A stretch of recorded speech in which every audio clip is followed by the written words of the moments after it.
Have you been thinking about moving to Colombia to start a business and live life in this country?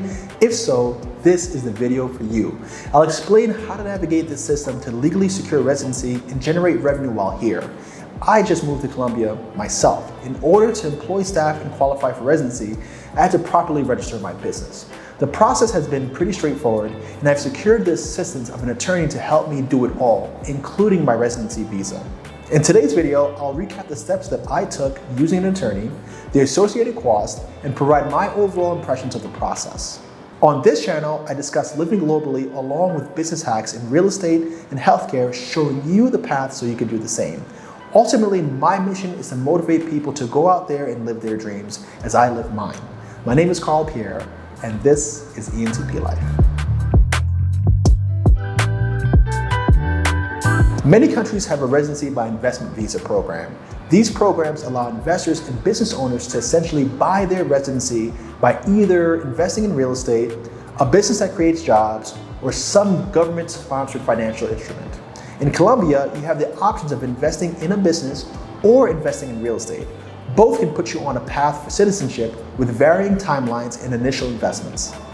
So a while back, I decided to move to Medellin, Colombia, and if I was going to stay longer than 3 months at any given time, I knew that I would have to apply for residency. So I started looking at different ways to qualify for residency here, and the one that started to make the most sense to me was residency through investment.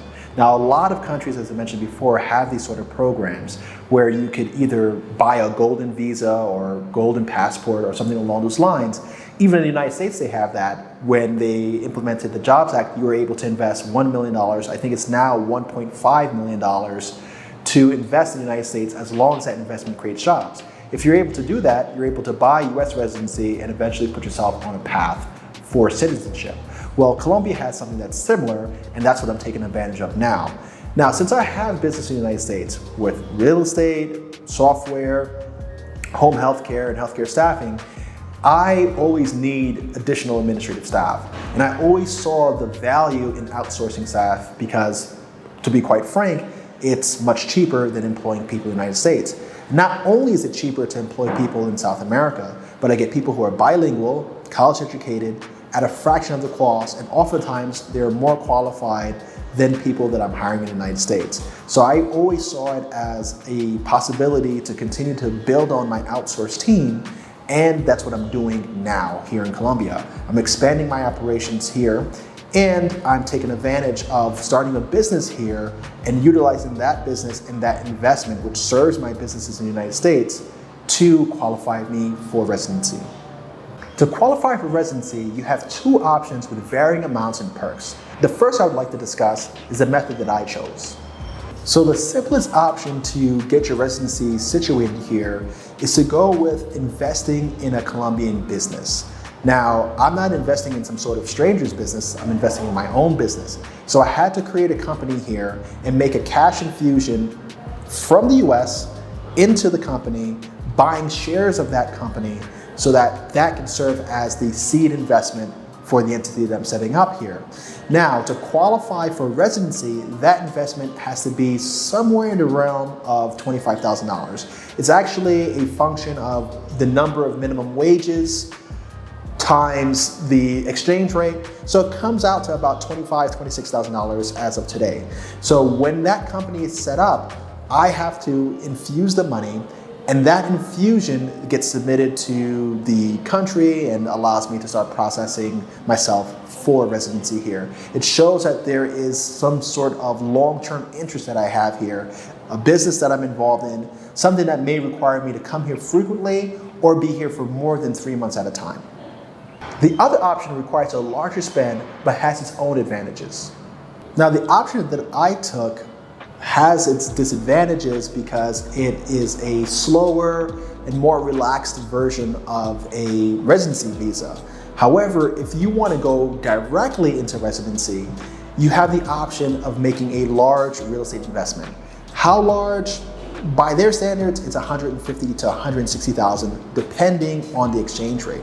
Now that will buy you a nice condominium in the area of Poblado or Laureles, good neighborhoods. So if you were really thinking about relocating here, starting your life over here, it would cost you about $150,000. Now the benefit to that is that if you made that $150,000 real estate investment, one, you own real estate free and clear, you'd probably be able to pay the entire apartment off.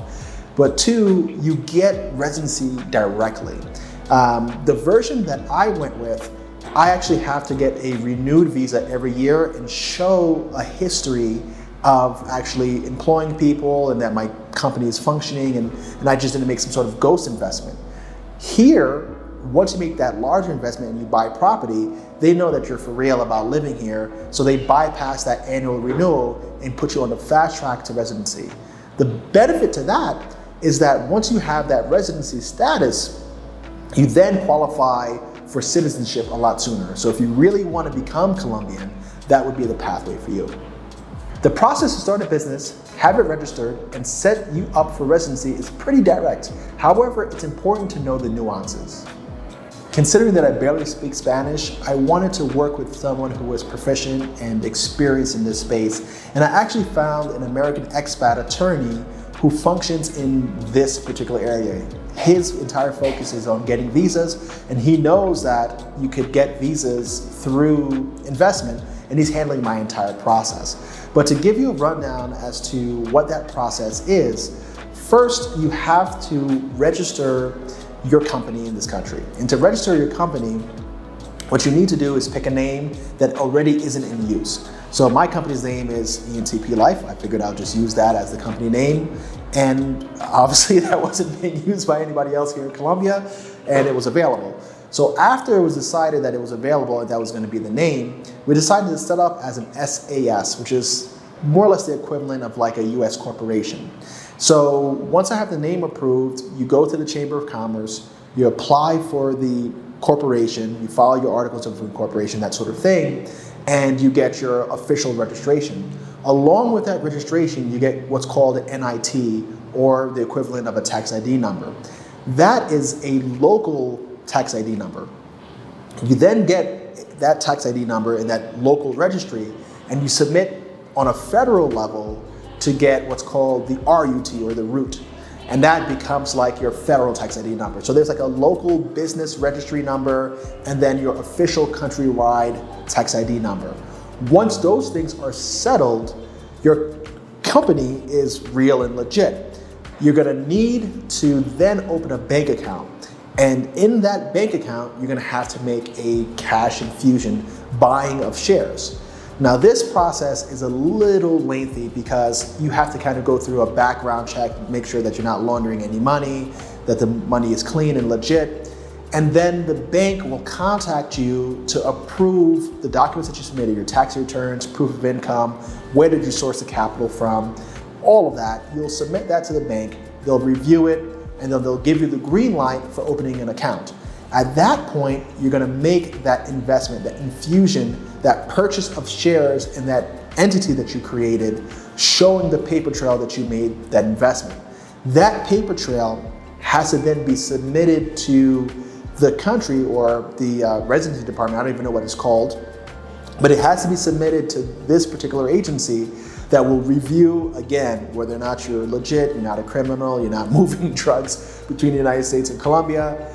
And from there, they will grant you like the approval to go forward and apply for your migrant worker or your migrant visa. That's that first level of visa. Now, if you were making an investment in real estate, it'll more or less follow a similar trajectory, except you wouldn't be creating a company. You still need to go through the process of kind of validating your money and showing that your money is of a good origin or moral origin, and then you'll be able to buy your property. And I know I mentioned this in another video, but purchasing real estate here in Colombia is a lot different than purchasing it in the state. There's not as many loans available to you. The interest rates are outrageously high. So if you're gonna be buying real estate here and making that infusion, just remember it's gonna be 150 to 160,000 USD cash purchase. Again, the benefit to that is you own your property outright. The city is growing. The real estate is pretty interesting here.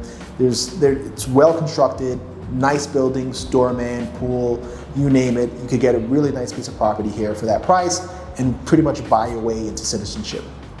Now that you know your options for starting a business and getting residency here in Colombia, tell me which route you would have taken. Would you have gone the route of investing in real estate, which cuts your pathway to citizenship to just 5 years? Or would you have gone the route that I took, which was investing in your own business? Let me know right in the comment section below. Remember, I'm doing projects here, and depending on the deal structure, you can invest alongside me and qualify for residency at the same time. If you haven't seen the video where I highlight the potential for an Airbnb project here, I'm going to insert a card so that you can check out that video and see exactly what I'm talking about. As always, thanks for joining me here at ENTP Life. If you want to reserve time with me, you can book a meeting via Calendly or get the latest on what we're working on via www.entplife.com. Until the next one, take care.